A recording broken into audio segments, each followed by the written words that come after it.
Amigos, muy buenas noches. Bienvenidos a Nosotros Decimos. Soy Jonás. Qué gusto saludarlos. Empezamos ya la segunda mitad de marzo, estamos al lunes 13 y esta noche nuestra ciudad por fin tiene algo de refresco. Los días ya son muy calurosos, ya recibimos la primavera o al menos eso nos hace creer la temperatura. Pero fuera del tema climatológico, ¿qué les parece si abordamos asuntos de interés? Y en estos últimos días, que nos preceden ya cuando menos durante 2 semanas, hemos sido testigos de una suerte de confrontación, cuando menos verbal, entre autoridades estadounidenses y el gobierno mexicano. Mientras yo les estoy narrando este breve contexto, quizás el secretario de Relaciones Exteriores, Marcelo Ebrard, sigue dialogando en Washington con todos los cónsules mexicanos en territorio de Estados Unidos. Hay mucho de qué hablar, aunque nos quedamos con las declaraciones. Para irlas desmenuzando y saber qué es lo que hay de fondo, precisamente en la mesa de hoy hay invitados que conocen a fondo el tema de la relación México-Estados Unidos y que nos ofrecerán sus hipótesis sobre hasta dónde puede escalar esto o si se va a quedar simple y sencillamente en reclamos a distancia. Por lo pronto, y para empezar antes de presentarles a quienes nos acompañan, les quiero recordar qué decía el presidente Andrés Manuel López Obrador cuando se enteró de que algunos legisladores republicanos incluso manejaban la idea de que había que intervenir con elementos del ejército estadounidense en territorio mexicano para enfrentar a los cárteles de la droga. Así lo dijo el presidente del país. Van a utilizar a México por sus propósitos propagandísticos, electoreros, politiqueros. Nosotros vamos a llamar a que no se vote por ese partido, por intervencionista, inhumano, hipócrita y corrupto, porque lo que dijo ayer este senador no lo admitimos. A México se le respeta. A México se le respeta, dice el presidente López Obrador. Eso suena muy bien, ¿verdad? Pero hay matices, hay matices. Déjeme presentarle a quienes ya se incorporaron a nuestra mesa esta noche. Yo les agradezco por su tiempo. Maestro Jorge Hernández, ¿cómo está? Muy bien, gracias por la invitación. Como siempre, a la orden. Doctor Arturo Santa Cruz, dispense que me cruce. ¿Cómo está? Bienvenido. Muy bien, todo bien. El maestro Jorge Hernández, viejo conocido de nuestro canal, es analista y también es académico. El doctor Arturo Santa Cruz es el director del estudio, del Centro de Estudios sobre América del Norte en la Universidad de Guadalajara. Más tarde se incorpora aquí a nuestra mesa, eso esperamos, la maestra Cinti Ramírez. Ella es catedrática en el ITES, o lo que le decimos el TEC de Monterrey aquí en Guadalajara. Pero mientras tanto quisiera comenzar con ustedes agradeciéndoles nuevamente su presencia. Ya escucharon al presidente, hay mucho más que se ha dicho. Legisladores estadounidenses han establecido una posición. El presidente Joe Biden no ha dicho nada sobre el tema, aunque de la Casa Blanca ya han surgido algunos comunicados. Les pediría su análisis inicial. ¿Tenemos que preocuparnos por lo que está pasando o el tema es una defensa verbal de nuestra posición? Comienzo, maestro Jorge Hernández, con usted. Bien, bueno, lo que me parece es que lo que estamos viendo ahorita nosotros es algo que ya venía como inevitable, en el sentido de que se había alargado por mucho tiempo una serie de desencuentros y particularmente una serie de alejamientos, una disminución sensible del tema de la cooperación con Estados Unidos en temas muy sensibles. Y justamente el tema del fentanilo, y combinado con una serie de sucesos recientes, ¿no?, como que crean el escenario para que estos diferendos surjan y se presione porque haya cambios. La verdad es que Estados Unidos, siendo objetivos, aguantó como que muchos embates a partir de esta administración, entre ellos el revés, por ejemplo, que significó la Ley de Seguridad Nacional. Hay varias cosas, pues, que en términos de lo que significa la cooperación bilateral han venido deteriorando la relación y, digamos, en la antesala de los tiempos electorales, pues es lógico que también salgan a la luz. Entonces, sí hay una parte electoral, pero es innegable el tema de la crisis. Y tenemos un antecedente... ¿Sí hay crisis entonces? Ah, claro. Sí, pues es que son 100,000 muertes anuales por el tema del fentanilo, pues no es una cuestión menor. En los Estados Unidos, cuando se adoptó, digamos, el modelo que tenemos todavía al día de hoy de combate al narcotráfico, fue justamente por una crisis que podría ser comparable, que fue en el 69. Y a partir de eso los Estados Unidos tomó una decisión unilateral de establecer la operación de interceptación, que es el modelo de combate al narcotráfico todavía que al día de hoy se sigue llevando por parte de Estados Unidos. Entonces, me parece que sí hay elementos para contemplar un escenario comparable en algunos términos. Y preguntarle, maestro, el tema que a mí me llama mucho la atención y creo que a mucha gente es que esto haya ocurrido con un gobierno demócrata que aparentemente es más propicio, más empático con las causas de migrantes, y digo aparentemente, y también con la colaboración con México, y no ocurrió con el gobierno de Donald Trump, como que escalamos más en esta administración, ¿no? Bueno, sí, desde de entrada, bueno, ya sabemos que, por ejemplo, el presidente no respetó la tradición de no meterse en temas electorales y se declaró a favor de Trump. Tenía, digamos, una simpatía particular, entonces era la cuestión por ahí. Y desde el principio también, si tú recuerdas, en la administración ya había planteado como tal Andrés Manuel que iba a establecer como sus límites, lo que tiene que ver con Biden, ¿no? Entonces la relación no necesariamente había sido como positiva en ese sentido con Joe Biden y con Joe Biden y con su administración. Se siente más identificado en particular con Donald Trump. Él le hubiera gustado que Donald Trump hubiera seguido en la presidencia. Sí, eso sí, innegablemente. Doctor Arturo Santa Cruz, ¿usted cómo revisa el caso? ¿Sí coinciden que estamos siendo testigos de una crisis y sobre todo agregaría, ¿le parece que puede llegar muy lejos o esto se va, digamos, a contener rápidamente? Sí, concuerdo con Jorge en que estamos viviendo una crisis en la que lo más importante no son las confrontaciones o los dichos, ¿sí?, que estamos escuchando, sino de entrada los hechos que hemos estado viviendo y más recientemente y particularmente lo que detonó esta crisis, pues lo sucedido hace unos días en Matamoros, ¿verdad? O sea, primero están los hechos y los hechos responden a ciertas lógicas, ciertas políticas públicas, ¿sí? Ahora, después de la crisis vienen todas estas declaraciones, los encontronazos verbales, etcétera. Pero lo importante es que de esto salga una nueva política, que realmente cambie, que se incremente realmente la cooperación bilateral y que no tengamos simplemente a nuestro presidente envolviéndose en la bandera y diciendo que todos los gringos son una bola de drogadictos y una bola de intervencionistas, insultándolos y básicamente cerrando las puertas a la cooperación. Eso no nos va a llevar a ningún lado positivo. Bueno, el día de hoy, curiosamente, hubo dos eventos. Hubo una reunión con legisladores de Estados Unidos y con el embajador de Estados Unidos en México. Ken Salazar, bueno, pues es diplomático, no me lo imagino saliendo a decir aquí hay tiro, como dicen en el box. Sale y dice, vamos a ser socios para siempre y estamos arreglando las cosas. No hay declaraciones de los legisladores que estuvieron en Palacio Nacional y al mismo tiempo anuncian una reunión de Marcelo Ebrard con los cónsules de Estados Unidos allá en Washington para transmitir cuáles van a ser las políticas de colaboración en el combate al tráfico del fentanilo. En la rueda de prensa somos duros, pero ya en los hechos sí estamos colaborando. Esperemos que colaboremos y que lo hagamos bien, ¿sí? Evidentemente, como decía una cosa, el discurso del presidente poniéndose en la bandera, insultando a medio mundo, pero sí, desde entonces ya ha habido, esta no es la primera reunión de alto nivel, ¿sí? O sea, ya recordemos que hace unos días también recibió en Palacio Nacional a la consejera de Seguridad Nacional para Asuntos Internos del presidente Biden, ¿sí? Entonces, obviamente que se están moviendo, digamos, tras bambalinas estos mecanismos de cooperación. Ahora, la cosa es que realmente funcionen y que sigan en el tiempo, ¿sí? Que no los vayan a cortar al cabo de 2 o 3 meses como esta administración del presidente López Obrador ha estado cortando otros mecanismos de cooperación con Estados Unidos. Déjenme preguntarles, porque luego, después de varias charlas con ustedes, pues me doy cuenta de forma cabal que hay una suerte de lenguaje que se mantiene entre las cúpulas gubernamentales y sobre todo las cúpulas que pues, llevan los hilos de la diplomacia y la relación con este socio que ya sabemos que es tan importante para nosotros. Pero luego hay como una suerte de cultura popular y en esa dicen, bueno, siempre nos quieren sobajar, siempre nos quieren pisotear y se recuerda mucho, por ejemplo, capítulos como el de la invasión de Irak y bueno, eventos de fuerza que simple y sencillamente Estados Unidos ha decidido de forma unilateral y luego está detrás esta discusión. ¿Los cárteles de la droga son organizaciones terroristas? Que creo que ahí se detonó el capítulo más reciente.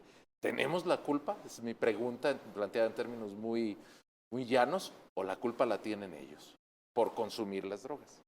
Bueno, mira, me parece a mí que en términos generales, como muchos de los problemas que tenemos actualmente, los creó el presidente para resolverlos el presidente. A ver. Al principio de la administración se fueron minando los puentes de cooperación. Históricamente hemos tenido nosotros buenos lazos de cooperación en todos los ámbitos y paulatinamente se fueron minando los puentes. Entonces se aplicaron una serie de políticas de seguridad que significaron un avance muy significativo del crimen organizado, de hecho, dominio territorial pues, de grandes porciones del territorio, etcétera, etcétera. Y finalmente, los Estados Unidos, digamos, aceptaron varios condicionamientos, pero llegó un momento en el cual pues, ya no se podía estirar más la liga, ¿no? Me parece que en particular, por ejemplo, la desaparición de la Estida Mérida, que se detuvo durante mucho tiempo porque tal cual no había, digamos, operación de nada. Y hablábamos de relaciones exteriores, por ejemplo, por cuestiones de trabajo, y nos decían, la instrucción es que no hay nada hasta que se establezca un nuevo mecanismo. Este mecanismo va a desaparecer, y ya sacaron entonces el acuerdo bicentenario. Pero en ese inter, entre que desaparecía la iniciativa y se creaba lo nuevo, no había nada. De hecho, en algunas ocasiones, equipos que se iban a donar por parte de algunas instituciones de Estados Unidos en materia de seguridad quedaron en la aduana, consta, ¿no? Entonces, el tema luego de la Ley de Seguridad Nacional, que establece la cuestión de los informes y que limita totalmente la cooperación que tienen los gobiernos subnacionales con agentes extranjeros. El trabajo que tradicionalmente han hecho, por ejemplo, los estados y los municipios directamente con agencias de los Estados Unidos, también se acaba. Se paraliza también lo que tiene que ver con este grupo especial que se tiene en la Marina para objetivos de alto nivel, que básicamente deja de funcionar, ¿no? Entonces, hay una serie de elementos que permiten hacer una narrativa en la cual las acciones que va tomando el presidente, pues no son como acciones que puedan expresar que se está combatiendo como se quiso presentar el día de hoy, que se presentaron los hechos de lo que México está haciendo, combatiendo el narco. A lo mejor mi pregunta es demasiado simplista. ¿Tienen ellos la culpa o la tenemos nosotros? Pero de lo que usted nos dice, maestro Jorge Hernández, cuando menos sí desmantelamos los mecanismos que teníamos y no hemos puesto nada sobre la mesa. Eso complicó las cosas. Sí. Bueno, no puede ser tan simplista, digamos, la respuesta. Lo que sí te puedo decir es que es falsa la narrativa que se quiere mandar desde acá, en el sentido de decir, por ejemplo, que nosotros ni siquiera producimos fentanilo. Eso es falso. Sí lo producimos. Y ya incluso los precursores de fentanilo como tal, que se importaban por lo general de China, también ya se producen aquí. Entonces, se está mintiendo, digamos, en parte en esta narrativa. Se está haciendo muy poco, sí, y eso es causa de... Y el tema también de que aquí no se consume y que entonces siempre la cuestión es que el mercado está allá y que por eso siempre que haya demanda va a haber oferta, pues también ya es una narrativa súper rebasada porque México sí es un país también consumidor, en términos generales, de todo tipo de drogas. Casi tenemos que hacer pausa, maestro, perdón que lo apresure, pero para no dejarlo así nada más en el silencio. ¿Usted cómo ve las cosas? ¿Sí tenemos responsabilidades? ¿O las tienen ellos enfrente? Sobre todo por esto que le digo, el lenguaje popular. Sí. Pues si ellos no quisieran droga, no tendríamos el trasiego. Sí, es que yo no lo vería en términos de una disyuntiva de ellos o nosotros. Los dos tenemos culpa para echar para arriba, ¿sí? Ellos tienen mucha culpa por el lado del consumo, por el lado de que ellos también tienen sus carteles que posibilitan la distribución de la droga que llega a México, pero a la hora de la distribución allá son mayoritariamente organizaciones y individuos estadounidenses, y ahí tienen su culpa. Con la crisis del fentanilo, una empresa farmacéutica reconocida en Estados Unidos tiene la culpa de la explosión de esta crisis, ¿sí? Entonces ellos tienen plena culpa. Nosotros también tenemos plena culpa de entrada por la impunidad y por la violencia que está generando todo este problema, por la falta de un Estado de Derecho. Entonces hay culpa de los dos lados. Es decir, ellos que atiendan cómo distribuyen una droga que es ilegal y nosotros que atendamos nuestros focos de violencia. No nada más cómo distribuyen una droga que es ilegal, sino que creen políticas públicas que hagan posible una disminución de la demanda de la droga, ¿sí? Si al menos, si de repente allá ya no nos demandan droga, pues estos carteles que distribuyen la droga ya pues van a perder la chamba, ¿verdad? Digo, es algo utópico, sí, pero en teoría así funcionaría. Entonces tienen que actuar en los dos niveles, sus propios carteles que ellos tienen, también produciendo políticas públicas para que disminuya la demanda de droga y bueno, finalmente, aparte de eso, colaborando con México para enfrentar el reto aquí en nuestro país. Bien, voy a hacer una pausa. Jorge Hernández, Arturo Santa Cruz. Amigos, no me tardo nada, regresamos, vamos a seguir revisando declaraciones del presidente y alguna información que se distribuyó en redes sociales por parte de los actores norteamericanos. Esto es una breve pausa y estamos con ustedes esta noche de lunes 13 de marzo.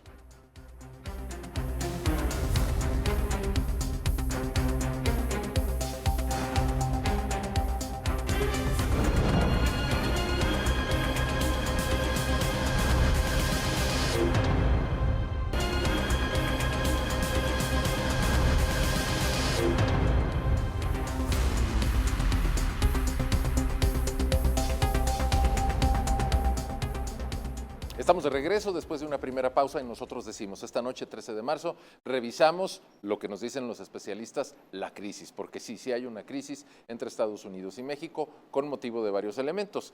Creo que todo se detonó con el tema de la violencia, o al menos mediáticamente se detonó la violencia en Matamoros. 4 ciudadanos estadounidenses atacados a balazos, 2 de ellos muertos, 2 regresaron y se resolvió el tema de inmediato en un par de días. Y bueno, hay una cantidad de observaciones y reclamos desde dentro de México hacia las autoridades y también desde Estados Unidos hacia el gobierno mexicano. Ya les presentábamos un primer video donde el presidente había reaccionado públicamente para reclamar que había hipocresía, que había corrupción y que su gobierno iba a hacer un llamado a no votar por los republicanos si se mantenían en esa línea.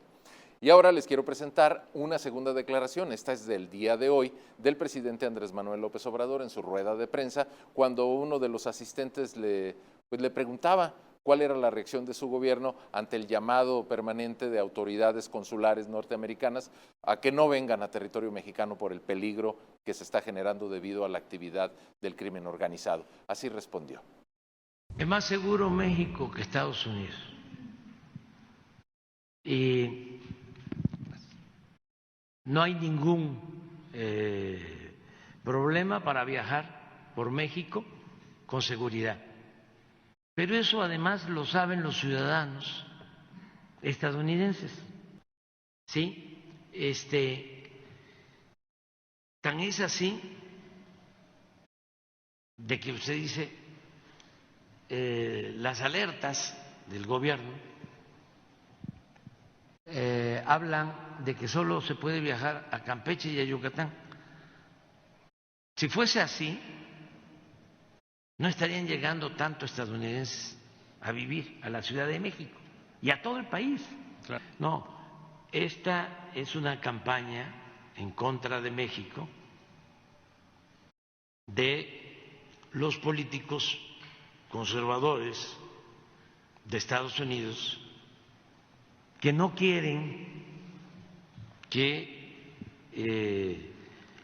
se siga transformando el país para bien de los mexicanos. Bueno, la declaración del presidente.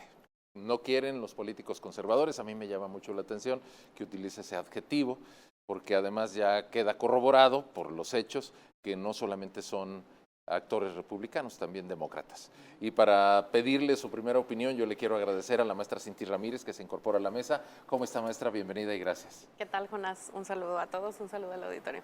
Maestra Cinti Ramírez, el tema del que estábamos hablando en el primer segmento tiene que ver con el diagnóstico que hacen ustedes, los especialistas, los estudiosos del tema, de la relación y sobre todo de los fenómenos que quizás la están minando. Me refiero a la relación entre México y Estados Unidos.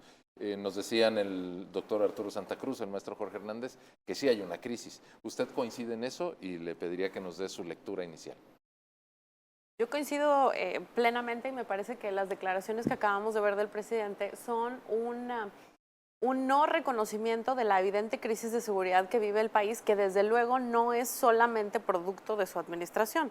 Eso nos queda claro. Sin embargo, desde la figura presidencial me parecería crucial que él lograra distinguir y esbozar cuáles son estas características de esta crisis de seguridad. Y tiene que ver, entre otras cosas, no solamente con una persistencia de altas tasas delictivas, como todos y todas lo sentimos todos los días, sino también con un cambio en el significado social que nosotros los ciudadanos y las ciudadanas le ponemos a la delincuencia. Algo que ocurre en México y que ya es muy evidente es un reconocimiento implícito de que hay cierta incapacidad por parte de los poderes, tanto judicial como de policías, etcétera, de lograr minar estas dinámicas de la delincuencia común, pero también del crimen organizado. Y eso lleva a que como sociedad nosotros empecemos a hacer adaptaciones, ¿no?, de nuestros hábitos y de nuestros propios discursos. Y en esos procesos de adaptación, parte de lo que hacemos es cambiar los horarios en los que nos desplazamos, cambiar las rutas por las que nos desplazaríamos, renunciar a ciertas actividades que normalmente hubiéramos hecho, o cambiarlas por completo de horario, por ejemplo. Entonces, la crisis de seguridad se nota en cómo la ciudadanía cambia sus hábitos. Y me parece que eso es evidente a todas luces desde hace varios años en nuestro país. Entonces, que el presidente se pare en la tribuna que tiene todos los días a decir, en realidad no es para tanto, se puede viajar, etcétera, bueno, o sea, me parece más un discurso político de su parte como para apaciguar las aguas que algo muy cercano a la realidad que estamos viviendo, ¿no? Me hizo recordar, maestra, ese discurso también, porque si tenemos que adaptar el discurso, dice, bueno, sí, el mes pasado hubo 1.500 muertes, en este ya nada más fueron 1.490, estamos mejorando, ¿verdad? Bueno, a propósito de lo que usted dice, quisiera pedirle a producción que nos pase para conocimiento de todos los televidentes una pantalla de un tuit que envió un congresista estadounidense durante el fin de semana. Pareciera que ya se ha dedicado, es Dan Crenshaw, a pelearse directamente con el presidente. Dice, pare de defender a sus amiguitos narcos, tome acción para prevenir el tráfico de fentanilo. Cálmese, le dice, con sus mentiras sobre una supuesta invasión militar. Lo que es una respuesta a un comunicado del Senado de la República donde hacen alusión a este congresista. Y bueno, no le voy a leer todo el comunicado del Senado, pero evidentemente están contradiciendo su postura porque varias ocasiones en público y también en sus redes sociales, este congresista republicano, él sí, pues ha criticado abiertamente al presidente. Solo queremos que nuestras fuerzas militares trabajen juntos. ¿O acaso prefiere que México sea conquistado por los narcos? Vamos a darle su dimensión, es apenas un congresista, imagínese a un diputado federal con el crédito del que gozan, pues haciéndole una crítica puntual en Twitter al presidente Joe Biden o a cualquier otro mandatario del mundo. En su justa dimensión, creo que sí refleja lo que les voy a plantear a continuación. También se sumó un demócrata, dicen los medios de comunicación, que es un senador muy reconocido, que goza de prestigio, su nombre es Bob Menéndez, es representante de New Jersey, y él decía en una locución que hizo en una entrevista apenas este fin de semana, decía, bueno, es que Estados Unidos debe intervenir más, no podemos quedarnos con una política de economía, tenemos que intervenir más en temas de seguridad.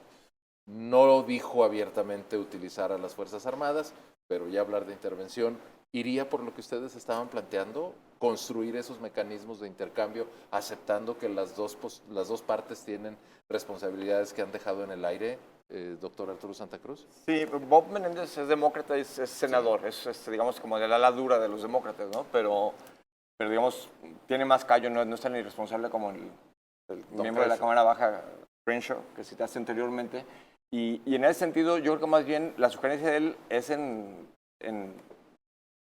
fortalecer los vínculos de cooperación, que como decía Jorge hace unos minutos, entró este gobierno y los empezó a cercenar al por mayor, ¿sí? Plataforma México, la iniciativa Mérida, etcétera, las nuevas leyes contra los agentes de seguridad de nuestro país, etcétera. Una serie de medidas que han venido cercenando esta colaboración que existía, que no era perfecta, pero era mejor que nada, ¿sí? Entonces yo creo que por lo que está abogando este senador demócrata es por incrementar la cooperación, por eso dice él, no nos debemos centrar solamente en la relación económica con México, a través del ex-NAFTA, ahora TEMEC, sino también construir instituciones de seguridad. Y yo creo que en ese sentido está en lo correcto. Cinti, sí sería razonable, por todo este discurso de la soberanía nacional, de la no intervención, sí sería razonable que en un futuro no lejano viéramos a militares en territorio nacional. No sé con qué tareas tendrían que acordarlas, pero ¿sí tiende hacia allá la situación o también es un exceso verbal de los legisladores norteamericanos?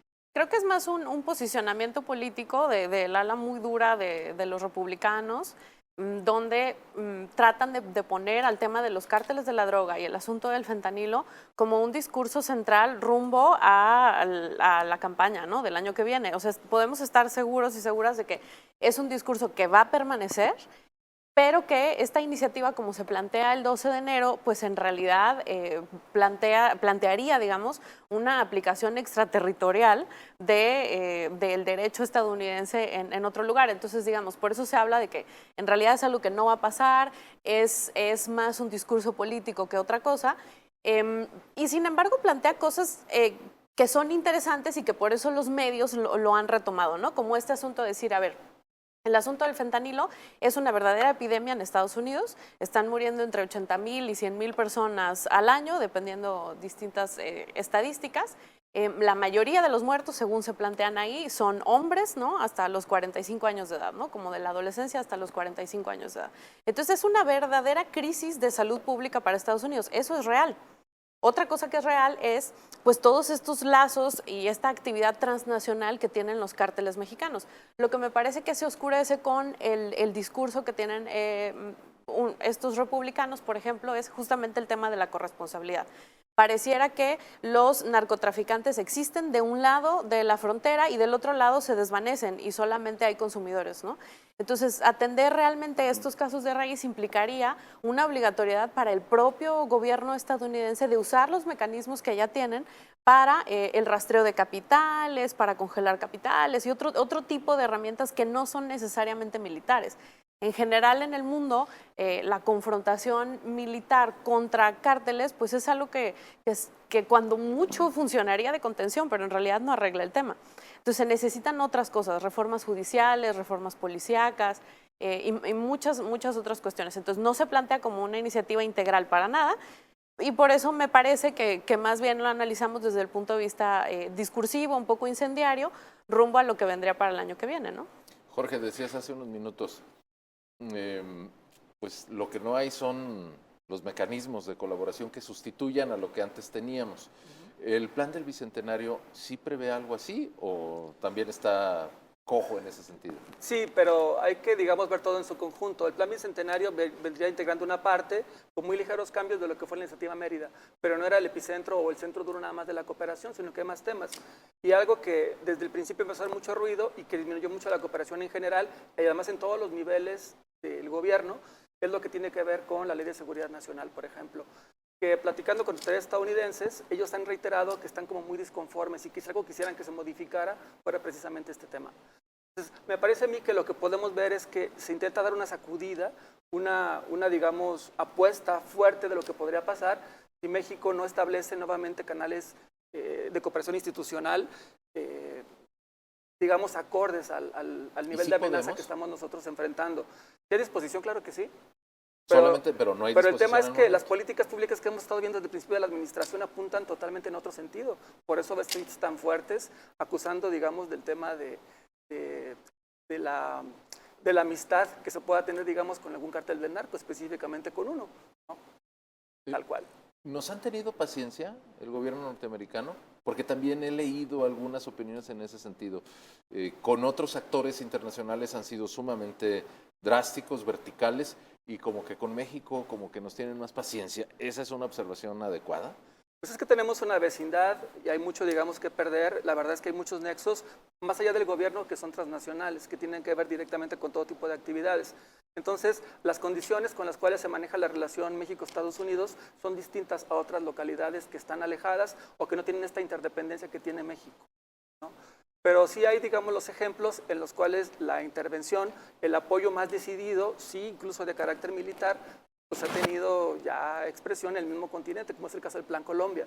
Sí. De hecho, originalmente lo que tiene que ver con Iniciativa Mérida se planteaba como un Plan México, que sin embargo se abortó porque se pensaba que simplemente el puro nombre de entrada disminuiría mucho el tema de la cooperación del lado de México, por tratar de verlo como una cuestión de intromisión por parte de los Estados Unidos en México. Pero ojo con una narrativa que a mí me preocupa mucho, el tema de la soberanía. Lo cierto es que México tendría que actuar por convicción propia en el tema del combate al crimen organizado, porque si algo amenaza la soberanía es el crimen organizado. El dominio territorial que tiene, mira, entre los elementos que pueden establecer, digamos, que México no es un Estado fallido y que sí controla su soberanía y que hay Estado de Derecho, etcétera, un factor muy importante es el control del territorio, que se ha reconocido que en muchas partes del país el gobierno no lo tiene. Básicamente lo tienen los narcos. Nosotros vemos videos muy lamentables en los que, por ejemplo, llegan cárteles a ocupar plazas, se ponen enfrente de la plaza municipal con todo su despliegue, por ejemplo, de capacidad de fuego que tienen y dicen ya llegamos y empiezan a disparar al aire. Hemos visto videos donde, por ejemplo, se expulsa al ejército también, ¿no? Porque la lógica también incluso de la Guardia Nacional es no actuar a menos que tengas una superioridad de 2-1. El combate que se está haciendo incluso en seguridad pública es de vertiente militar, no de seguridad pública, desde que tenemos la Guardia Nacional. y no tenemos otros aparatos porque se desmanteló a los municipales cuando se quitó Fortaseg. Entonces, el tema es que las políticas públicas en seguridad han llevado poco a poco a que esta crisis se agrave. Bueno, tengo que hacer una pausa. Les dejo planteado un tema del cual les voy a preguntar a los tres para que nos den luz en ese sentido. Se me adelantó un poco el maestro Jorge, lo podemos retomar, el tema del dominio territorial del crimen organizado, del cual nos echan mucho en cara los actores estadounidenses. Dicen, bueno, pues es que es real, hay un dominio territorial de grupos criminales. El otro, y que se ha convertido también como en el mantra del secretario de Relaciones Exteriores, es ya no nos están mandando armas. A ver qué me dicen ustedes, además de que podamos agregar un poquito la actuación de nuestras autoridades. Si tenemos que modificar nuestra estrategia de seguridad, creo que eso pasa por volver a reestudiar Guardia Nacional como nuestro pilar de seguridad. Hacemos pausa, sigo yo aquí con nuestros invitados, Jorge Hernández, Arturo Santa Cruz, Cinti Ramírez, y sobre todo seguimos con ustedes. Esto es Nosotros Decimos.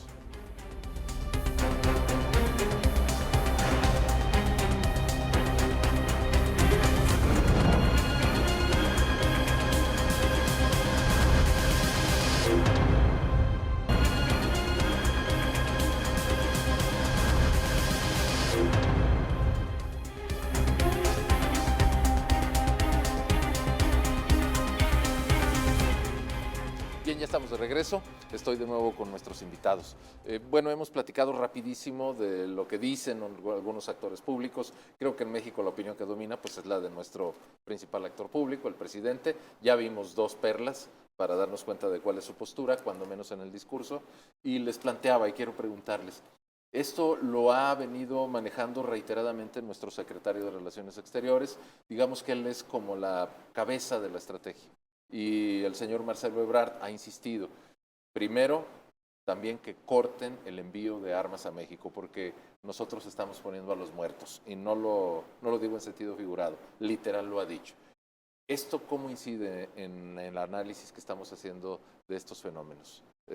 Doctor Arturo Santa Cruz, ¿sí pues, es válido? No, claro que es válido, y es algo en lo que se tiene años negociando, es otro elemento más en lo que la contraparte, digamos, Estados Unidos tiene culpa también. Pero al final de cuentas, de la misma manera que las drogas, el fentanilo de México, Estados Unidos pasa a la aduana estadounidense, digamos, de alguna manera, lo mismo hacen las armas, ¿sí? Pues las armas que vienen de allá para acá, pues pasan a nuestra aduana. Entonces también es una falla de control de parte nuestra, de las aduanas ahora manejadas por el sector militar en nuestro país, que sigan pasando todas esas armas. Y eso obviamente hay corresponsabilidad una vez más también en ese tema y es un problema serio. Pero no es otra vez el fondo del asunto. El fondo del asunto tiene que ver con la falta de Estado de Derecho en México, para la cual el presidente de gobierno, el de López Obrador, ha contribuido a agravar más todavía esta falta, ¿sí? Es decir, no estamos hablando nada más del problema de las drogas, como comentábamos hace un momento, ¿sí? Sino que estas organizaciones criminales ya están diversificadas, ¿verdad? Entonces, aunque se solucione el problema de las drogas, eso no quiere decir que se va a solucionar el problema del secuestro, del robo, de la extorsión, etcétera, ¿sí? Y todo esto tiene como raíz, digamos, la ausencia de un Estado de Derecho, la impunidad, por ejemplo, en que vivimos, ¿sí? Entonces esto nos llevaría a lo que planteaba yo como punto secundario, la revisión de nuestra estrategia de seguridad. Claro. Que haya estrategia de seguridad a secas. ¿No hay? No hay. Bueno, puedes decir que hay un malentendidas. Lo que hay es quedar bien con la Sedena y entregarle todo. Bueno, es exactamente. Esa es la malentendida estrategia de seguridad. O sea, que además es equivocada porque pública, es seguridad nacional por encima de seguridad pública. Entregarle la seguridad pública a las Fuerzas Armadas pues es un error, ¿sí? En lugar de estar fortaleciendo, por ejemplo, las policías, ¿sí? Que es quienes se deben de encargar mayoritariamente de este problema, el sistema judicial, el sistema carcelario en nuestro país. Este tipo de cosas que se han abandonado por entregarle todo básicamente a las Fuerzas Armadas. Sí, es el sistema carcelario. Es que luego nos imaginamos todo ocurriendo en la frontera y no, bueno... No, de hecho, te me imagino más un dato duro. Aquí, el hecho de que toda esta crisis ha explotado por lo que sucedió en Tamaulipas, en Matamoros, es algo a cierto punto fortuito porque Tamaulipas no es uno de los estados con mayor problema de seguridad. No está entre los 5 con mayor problema. De hecho, está abajo de Jalisco. Pero la política está dominada por el narco. Y Matamoros, de igual manera, tiene menos asesinatos por cada 100,000 habitantes, incluso que Guadalajara. ¿Sí? Entonces, esto que pasó allá pudo haber pasado en cualquier otro estado. Tenemos varios escenarios, ¿sí? En donde tenemos gravísimos problemas de seguridad. O sea, este tipo de eventos de mortandad a pleno día contra ciudadanos estadounidenses o mexicanos pueden seguir ocurriendo. Pudo haber Son pasado en inminentes. Colima, en Baja Totalmente. California, en Michoacán, en Jalisco. Todos estos estados que acabo de mencionar tienen una mortalidad por cada 100,000 habitantes más alta que Tamaulipas, ¿sí? De acuerdo al Secretariado Técnico del Sistema Nacional de Seguridad Pública. Estos son datos oficiales. Quedaba fuera por lo regular lo que tenía que ver con centros turísticos, pero ya vimos que ya no. No, Ya no. también son parte de... Cinti, el tema de las armas, ¿cómo revisarlo? Porque pareciera, insisto, pareciera, es luego una percepción que nos queda a los ciudadanos. Si el secretario de Relaciones Exteriores dice, bueno, es que ustedes están pasando muchas armas a México, ustedes permiten que las armadoras fabriquen especialmente para cárteles de la droga, pues si eso se cortara, ya habría menos violencia. No sé si la suma sea así como tan simple de 2 más 2 da igual a 4. Yo diría que es un elemento más y sin duda me parece que cae dentro de las responsabilidades de un canciller señalar algo como esto. A lo que se refiere no es solamente a la alta permisividad de la compra de armas en la franja fronteriza, sino también justamente a la hipocresía de las grandes empresas que producen armas con diseños y todo pensado ex profeso para quienes son sus clientes mayores, ¿no? Armas ya adornadas y todo este tipo de cosas. Me parece que sí cae dentro de las responsabilidades de un canciller señalarlo, además de que lo ha hecho pues una cruzada personal que llevó incluso a la ONU, que como un juego De las político Cortes. personal, pues también le ha dado mucha visibilidad a nivel internacional y no solamente dentro de la relación bilateral con nosotros. Y también él recuerda otro tipo de cuestiones, que es no solamente cómo se permite la compra de estas armas así, fácilmente, ¿no? O casi sin regulación, sino que también recuerda programas orquestados por parte de elementos de seguridad del gobierno estadounidense para inundar a México de armas, como el programa Fast and Furious, que ese sí implicó decir, tenemos estas armas, las vamos a numerar y vamos a través de las armas que se filtren a México, rastrear la actividad criminal, ¿no? Y esa fue una idea de una estrategia de un operativo estadounidense. Entonces creo que sí es importante señalarlo, me parece bien que lleve a demanda a estas empresas y sin duda es un elemento, pero no es todo lo que se requiere, ¿no? Aunque hay que decir que los cárteles están tan avanzados ahora que ya también producen sus propios armamentos. Sí, sí. Y también incluso de manera hechiza arman y modifican sus vehículos con los famosos monstruos. Entonces ya tampoco es que se necesite. E Digamos, importan se facilita, armamento de pero en otras- términos de De generales, otros países, lugares, de otros- claro. Y desde hace 2 o 3 años ya se hablaba de la producción de armas por computadora, con estas Impresoras 3D. 3D. Sí. Bueno, el tema evidentemente no deja de ser importante, pero sí como que le bajamos Sí. un poquito el nivel, ¿no? Al menos en O sea, el lo que discurso plantea es del que canciller. aún así no se resolvería, porque siempre, como que la cuestión es tan dinámica en el crimen organizado, siempre se adaptan. Así como si le pegas a la actividad específica del tráfico de drogas, se mueven hacia otros causas, como se hizo en el caso de Calderón. Si tú te acuerdas, muchos delitos empezaron a crecer justamente a raíz de que se le pegó tal cual a la ruta del narco. Y fueron delitos peores, que incluso incrementaron el tema de la violencia, de cobro de derecho de piso, secuestros express, trata de blancas, entre otras cosas, ¿no? Que nos han llevado al lugar en el que estamos. Se avanza y hay punto de no retorno. Entonces, todo lo que se va creciendo en violencia no regresa. O sea, de ahí para arriba. De ahí para Siempre arriba. es de ahí para Así arriba. es. Y entonces con Calderón todavía nos sorprendíamos de las cosas que se iban sumando, pero ya hemos normalizado todo esto. Entre ellos, los cambios de hábito de los que hablaba la maestra Cintia. Antes de que me vayan a pedir otra pausa, déjenme plantearles algo, porque ciertamente no era el tema para el que los invité, pero creo que irremediablemente ustedes llegan a hacer un análisis de ese asunto. Nuestra estrategia de seguridad. Hace unos días entrevistaba a Rubén Moreira, exgobernador de Coahuila. Él presume, e incluso tiene un libro publicado, que su gobierno logró reducir los índices de violencia. Es y un modelo a seguir. en esa entrevista me señalaba, Jalisco no sabe a lo que se puede enfrentar. Tienen índices de violencia y de mortalidad mucho mayores de los que tenemos en Coahuila. Y él ponía un caso. Dice, ¿cómo es posible que en una población de Matamoros a Piedras Negras, donde hay 150 kilómetros de distancia, allá tengan un índice de muertos por cada 100,000 habitantes que supera los 50 y en Coahuila tengamos menos de 20? Su respuesta es que el ciudadano también debe querer la Exactamente. seguridad. Si el Esa fue la ciudadano no diferencia. colabora, si no acepta medidas enérgicas, no podemos las autoridades, y me pareció como que era una justificación, reducir esos índices de violencia. Y casos puso, por ejemplo, tener vigilados los vehículos, permitir que los ciudadanos sean revisados en todo tipo de actividad cotidiana a fin de que las autoridades puedan tener un control general. ¿Ustedes estarían a favor de eso? Porque yo escucho mucho el discurso de la Guardia Nacional no funciona, hay que volver a fortalecer las policías municipales, y me quedo pensando, pues no sé, ¿será para el 2050? Quizás. ¿Qué opinan ustedes? No, no necesariamente, no es algo tan utópico. O sea, tenemos modelos que han funcionado. Funcionó ese en Coahuila. Acuérdense también en Ciudad Juárez, hubo un tiempo después de la crisis de los feminicidios de Ciudad Juárez, en que se arregló el asunto precisamente con la colaboración del gobierno y la sociedad civil. De manera similar, por ejemplo, el Estado de México y la Ciudad de México, a diferencia de muchas otras entidades, no han militarizado sus cuerpos policíacos, sus instituciones de seguridad, y tienen mejores resultados, ¿sí?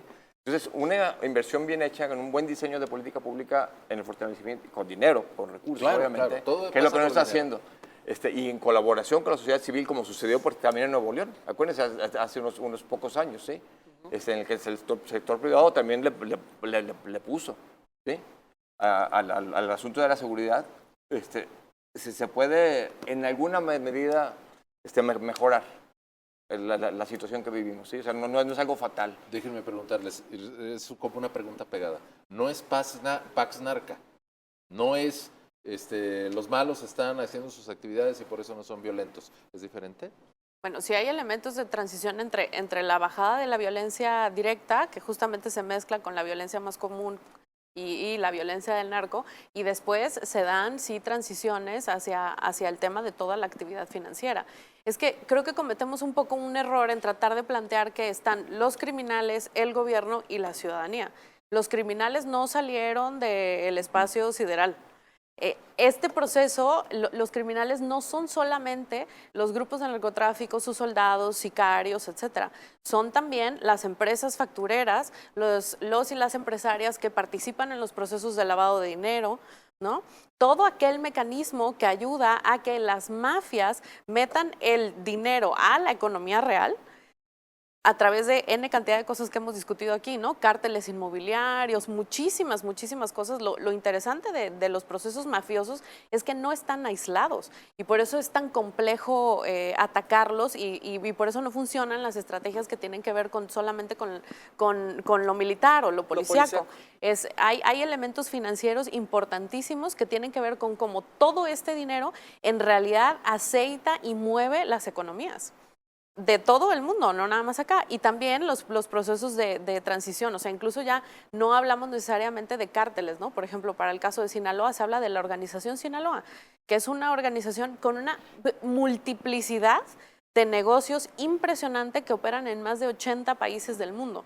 Entonces son verdaderas redes de crimen organizado transnacional que requieren no solamente cooperación a nivel bilateral, sino también cooperación verdadera con policías internacionales, rastreo de fondos, congelar fondos, verdadera aplicación de la extinción de dominio, etcétera.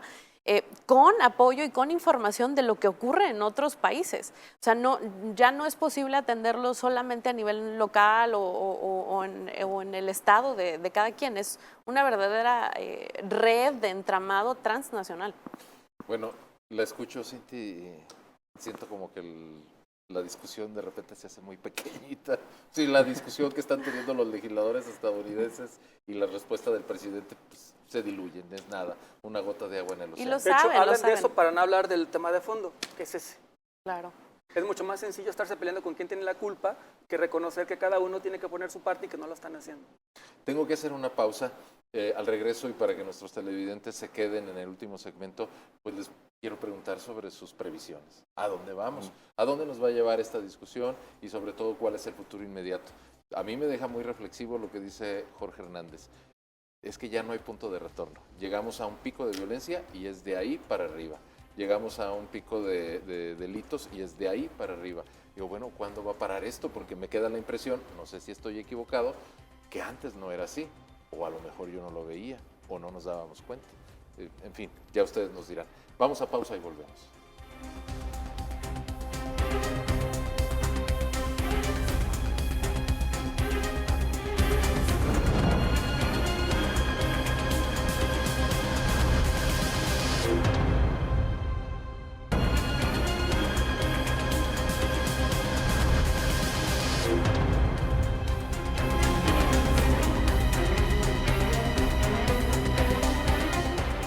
Bien, en la pausa comentaba con nuestros invitados, me queda después de escucharlos, de atender y de hacer algunas deducciones, la impresión de que ya no hay vuelta atrás. Pero pues esa es una mera percepción mía. Vamos a escuchar y a atender lo que ustedes prevén para el futuro inmediato. No sé si se puede hacer a partir de ahora con este fenómeno de los dimes y diretes, de la confrontación, con lo que pasó en Matamoros, con la crisis del fentanilo, si se puede hacer una lectura, no una predicción, porque los ofendería a ustedes, son académicos, pero sí una lectura que con los diferentes elementos nos pueda permitir la construcción de escenarios. ¿A dónde vamos de aquí a 2030, a 2035? No digo nada más las elecciones del 24, sino qué va a pasar con nuestros dos países al margen de que aquí sigan presidentes de Morena y de que allá continúen los demócratas o gane Donald Trump. Me imagino que la dinámica de los países supera por mucho las visiones políticas y sobre todo de los partidos. Sí, por favor, maestro. Yo no seré tan pesimista, ¿sí? Es mi pecado permanente. Igual, en este caso. Se vale, cada quien. Pero yo no seré tan pesimista porque sí puede haber vuelta atrás.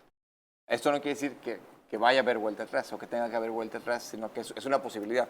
Digamos, sí, yo soy más académico en ese sentido y es una hipótesis. Hay varias hipótesis, ¿sí? Una de ellas, una posibilidad, es que sí haya vuelta atrás. Y eso no es del todo infundado, porque eso, como acabamos de comentar en estos minutos, por ejemplo, ha pasado ya en otros estados en el país, que las cosas se ve que se pueden mejorar de alguna manera, no solucionar del todo, pero sí mejorar, y eso es una posibilidad, como ya lo hemos visto por las experiencias nacionales, también lo hemos visto en experiencias internacionales. En otros países han vivido lo que nosotros estamos viviendo, ¿sí? Y mejoraron, ¿sí? De hecho, a nivel nacional, nuestro país, México, históricamente, digamos, desde hace unos 100 años, ha sido un país históricamente violento, ¿sí? O sea, esta tasa de homicidios por 100.000 habitantes a la que me refería anteriormente, andaba siempre, históricamente, en nuestro país, desde la posrevolución, por arriba del 20 asesinatos por 100.000 habitantes. Esto bajó, de alguna manera, a finales de los 90 y a principios de los 2000, con el presidente Fox, llegamos a una tasa histórica, inaudita, por baja, que andaba, si mal no recuerdo, por los 7. ¿Sí? Eso era progreso y eso sucedió. No nos lo imaginamos. ¿Sí? Y después empeoramos. Sí, entonces, el hecho de que hayamos empeorado, volvimos básicamente a los niveles históricos, de hecho. No andamos muy lejos de los niveles históricos, es decir, de la violencia por 100.000 habitantes que había hace 6 décadas, por ejemplo. Usted nos dice, sí se puede mejorar y reducir la violencia. Se puede. Por favor, maestro Jorge. Bueno, yo también quiero ser optimista. Yo creo que hablar de una crisis implica, pues, la contraparte del tema de las oportunidades. Yo quisiera pensar que todo esto va a llevar una discusión más a fondo, en la cual se establezcan, ahora sí, de manera muy coordinada, respetando las jurisdicciones, las soberanías, etcétera, etcétera, y que se enfatice el tema de la cooperación, porque ciertamente pasarnos la bolita y culparnos unos a otros no resuelve el tema.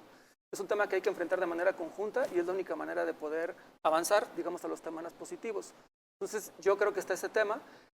Yo creo que obligadamente vamos a tener que caer en esta dinámica porque hay una serie de dinámicas adicionales al de la de seguridad que nos tienen, digamos, muy cerca con el tema de la interdependencia, como fue esta propuesta que se hizo en la pasada cumbre de líderes de América del Norte del nearshoring, que la verdad que me parece a mí que tendrá implicaciones muy positivas en términos generales, lo que el presidente tradujo a su idioma de los 70s como institución de importaciones, que no es tal, pero que implica, digamos, sí, un mayor compromiso por tratar de desasociarse o depender, digamos, en buena medida de otros mercados y fijarnos un poco más en tratar de ser competitivos aquí.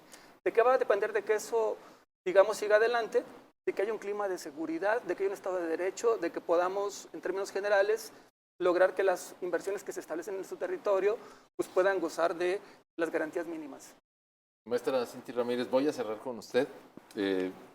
Luego me imagino las cosas y qué bueno que usted nos dice, a ver, cambien sus paradigmas, no es nada más piezas en un tablero, pero me queda la impresión también de que la dinámica de Canadá, Estados Unidos y México es tan fuerte que va a superar a los políticos y van a ponderarse más las decisiones técnicas por intereses económicos, de seguridad, tecnológicos, científicos, y la población va a romper con estas dinámicas. ¿Ese podría ser un escenario? En términos de relación trilateral, me parece que sí, pero quisiera ahondar Sí, un poco adelante. más en este tema de si hay vuelta atrás o no, y yo diría que sí, porque ha ocurrido en otros lugares del mundo. Pensemos, por ejemplo, en Medellín. Medellín llegó a ser la ciudad más violenta del mundo en los años 90, y eso que había guerra del Golfo y otro tipo de cuestiones, ¿no? Entonces era verdaderamente la metrópoli más violenta del mundo y tuvo que pasar por un proceso de una década de creciente fragmentación social y cosas terribles que sucedieron en Medellín hasta que en algún momento se reúnen distintos actores de la sociedad civil, academia, empresariado, con lo que quedaba del gobierno y el control territorial Y el apoyo al reducido ejército que estadounidense. tenían en Medellín. Pero no, el ejemplo que voy a dar tiene que ver con los mecanismos que diseñan en Medellín a partir de un reconocimiento real de lo que estaba ocurriendo. Y el reconocimiento real implicaba, por ejemplo, decir, es cierto que este dinero de lo que está ocurriendo está metido en las campañas políticas, por ejemplo. Y entonces diseñan un consejo que existe hasta la fecha en el que cualquier candidato a gobernar Medellín tiene que llegar ahí a decir esto es lo que yo pienso hacer, y ese consejo se encarga de blindar las políticas públicas que han funcionado. Entonces blindan las políticas públicas por 10 años y luego se reúnen para ver si las renuevan por otros 10 años. Si llega un candidato a decir esto es lo que yo quiero hacer y eso echaría para atrás algo de lo que ya ha funcionado, le dicen usted me saca eso de su plataforma política, de sus propuestas, eso no funciona. Entonces necesitamos que desarrollar otro tipo de mecanismos mucho más profundos de gobernanza real en los territorios. Desde luego que hay vuelta atrás, pero tiene que ver también con procesos de construcción de paz y tiene que ver con el reconocimiento de que la desigualdad en los países genera procesos de profundísima fragmentación social y que vivimos en un país en el que no hay movilidad de una generación a otra. Y cuando no hay movilidad en 3 generaciones de ninguna clase social para moverse hacia otro lado, eso genera ciertos procesos sociales, que es justamente lo que estamos viendo. Entonces, no es solamente, o sea, no se puede pensar solamente desde el punto de vista de la seguridad. Hay que pensarlo desde el tema social, desde temas de remembranza, memoria histórica, todo eso que se necesita, comisiones de la verdad y otras cosas, porque hemos vivido una verdadera tragedia, es lo que estamos viviendo en nuestro país. Entonces, hasta que no reconozcamos la verdadera dimensión, y entonces hagamos un mea culpa entre todos y de verdad reconozcamos estos procesos, es muy difícil avanzar, porque atendemos solamente como cuestiones un poco más superficiales, digámoslo así, de lo que está ocurriendo, ¿no? Luego yo suelo decir, el fenómeno es tan complejo que le buscamos una explicación sencillita para Sí. no sufrir tanto. Claro, Bueno, sí. Bueno, pues nos vamos a quedar ahí con lo que sigue haciendo el presidente en las mañaneras, con las respuestas de los legisladores republicanos. Como dijo usted, doctor, a veces son muy irresponsables y contestan unas cosas que en lugar de ayudar perjudican más. Y me quedo sobre todo para conocimiento de nuestros televidentes con el mensaje de nuestros especialistas. Les quiero recordar que si vieron el programa ya empezado, lo vamos a compartir en nuestras redes sociales, lo van a poder retomar en YouTube, en Facebook, también vamos a hacer cortes para Twitter, para que escuchen ustedes conceptos que ya quisieran manejar muchos legisladores en Estados Unidos y en México. Bueno, muchas gracias, Cinti Ramírez, doctor Arturo Santa Cruz, maestro Jorge Hernández. Amigos todos, les deseo una excelente noche. Hay que aprovechar la segunda quincena de marzo y aquí nos vemos el próximo lunes. Muy buenas noches.